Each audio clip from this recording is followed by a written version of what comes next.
Welcome back. Did you notice how my intro has the same color scheme as the background of this level, kind of? Makes for a very smooth transition.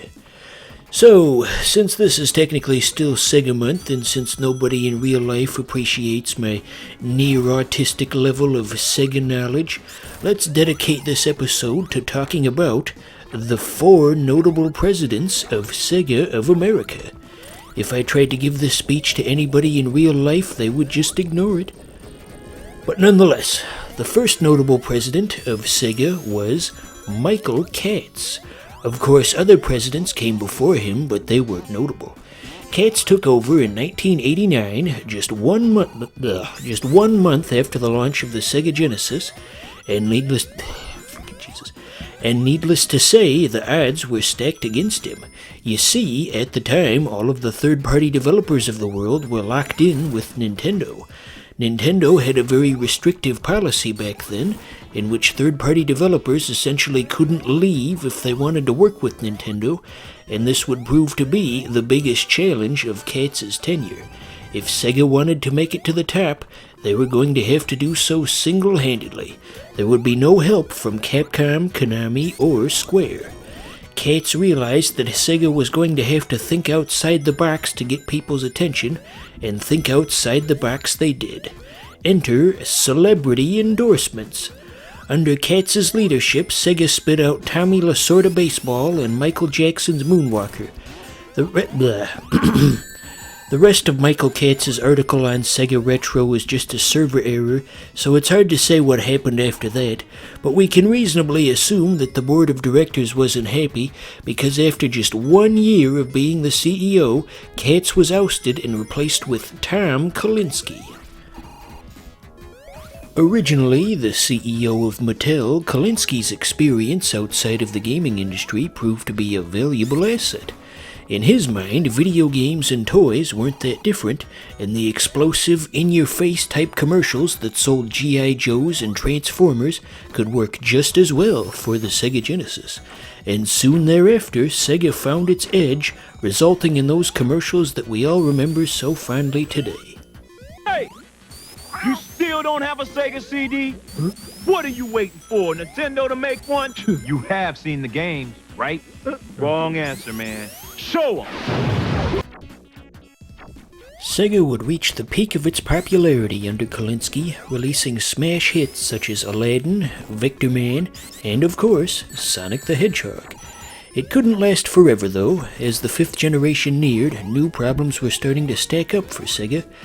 The 32X had failed, and the Saturn was poised for a tough battle against the upcoming Sony PlayStation.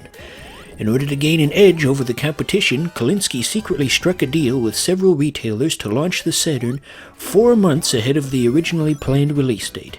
As I'm sure you're already aware, the Saturn's surprise early launch proved to be a disaster, and Kalinske left the company shortly thereafter. Although curiously, his name showed up in the credits of Nights into Dreams several years after he had left the company. With Kalinske out of the picture, Sega looked outward to see what their competitors were doing. The CEO of Sony Computer Entertainment, by comparison, had a much better handle on his console's launch, greenlighting stellar games such as Crash Bandicoot, Battle Arena Toshinden, and Ridge Racer. Ridge Racer! Since the Sony CEO was doing such a good job, Sega decided that perhaps they could offer him more money and have him work for Sega instead, which they ended up doing. And that CEO's name was Bernie Stolar.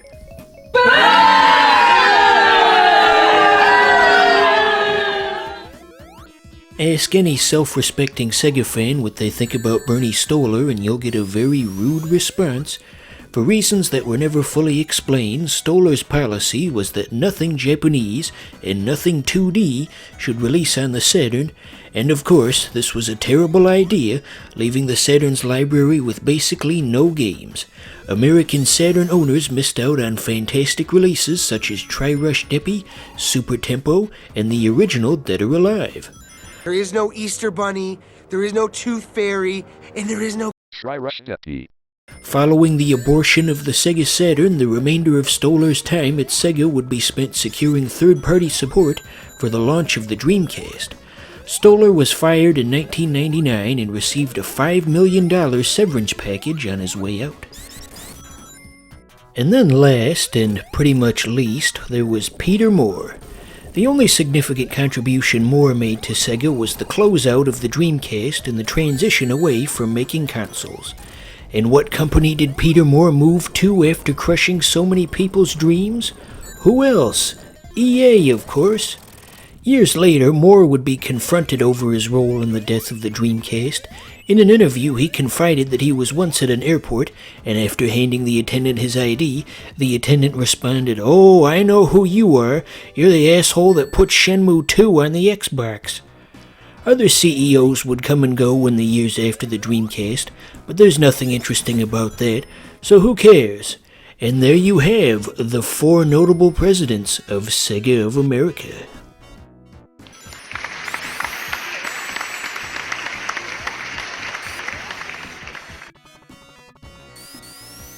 So, what'd you think of that?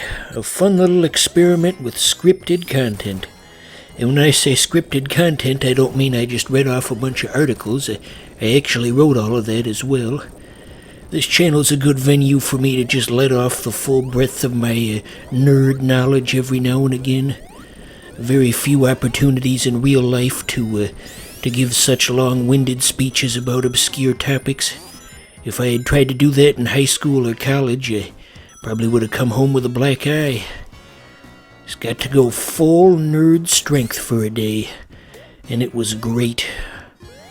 I left out whoever was president of Sega during the Master System era because, well, frankly, I didn't bother to look. I mean, nothing interesting really happened with that. Otherwise, I would have heard about it at some point in my travels. So anyway, and after all that, I still gotta come up with 4.5 minutes worth of stuff to say, on top of everything else. So, one thing I don't get is why is it that in Sonic 2 you could grab onto Tails as he was flying about and then he could carry you places, but they don't seem to have that feature in this one. Oh wait, actually I think they do. I think that's just reserved for co-op, isn't it? Whoops. Well, thankfully, with the power of video editing, we can fix that one real quick.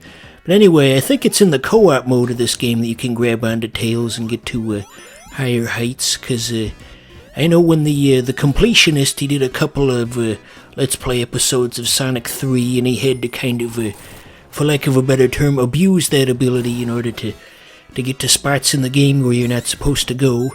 So he could kind of speedrun things and get all the Chaos Emeralds. Those were good episodes, even though he had to do it under the Game Grumps branding and Aaron Hansen was there.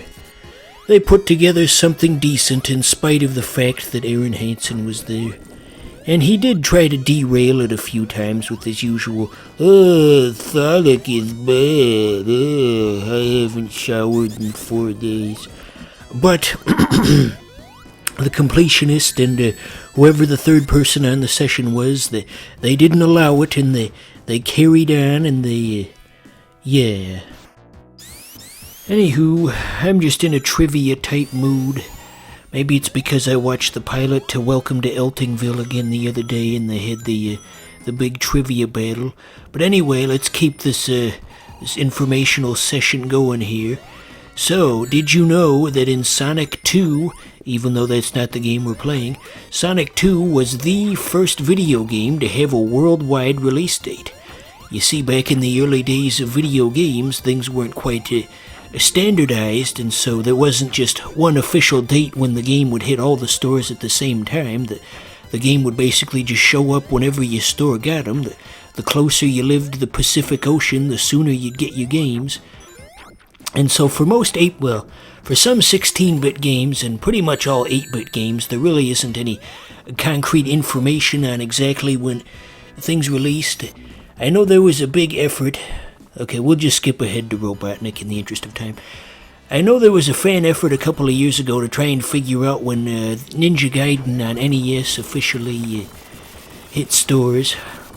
Again, it wouldn't have hit all the stores at once, but when the first arrival was. I saw a forum post about people trying to figure that out. Wonder what happened with that.